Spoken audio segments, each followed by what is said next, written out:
Kubasuhuza tubaha ikaze kwiteganyagihe ryateguriwe mu kigo cy'ubumenyi bw'ikirere mu gihe kurigezwaho na Alphonsine Musanganire.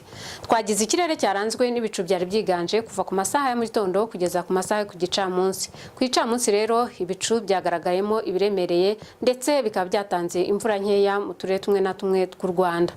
Ariko dukurikije uko ibi bicu bikomeje kwiyongera cyane cyane biturutse ku kiyaga cya Victoria kirimo kutwoherereza ubuhehere bw'umwuka ndetse n'ishyamba rya Kongo, turateganya ko muri iri joro turi bugwishe imvura. Iyi mvura rero ikaba iteganijwe cyane cyane mu majyepfo y'intara y'Iburengerazuba, ikaba iteganijwe kandi mu ntara y'Amajyepfo mu mujyi wa Kigali. Ahandi hakaba hateganijwe imvura iringaniye. Naho ku masaha y'ejo mu gitondo ibicu bizakomeza kuba byinshi ariko nta mvura iteganijwe ku masaha ya mu gitondo.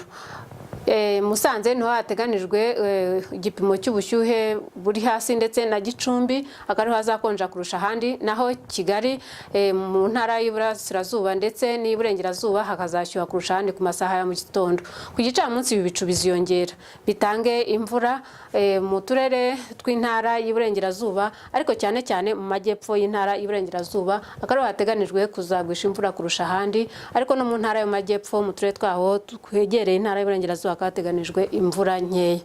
N'ahandi hose hasigaye mu gihugu hateganijwe ibicu byiganje. Mu mujyi wa Kigali ndetse no mu Burasirazuba hazashyuha kurusha ahandi ku gipimo cya °C 28. Dukomeze tureba ibiteganijwe muri Afurika y'Iburasirazuba.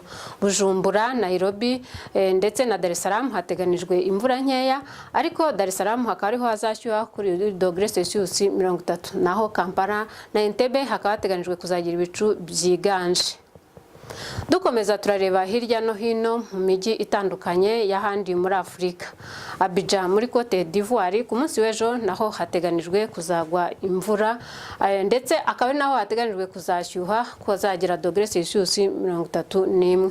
Naho mu majyaruguru ya Afurika hakaba hateganijwe ko hazarangwa n'izuba.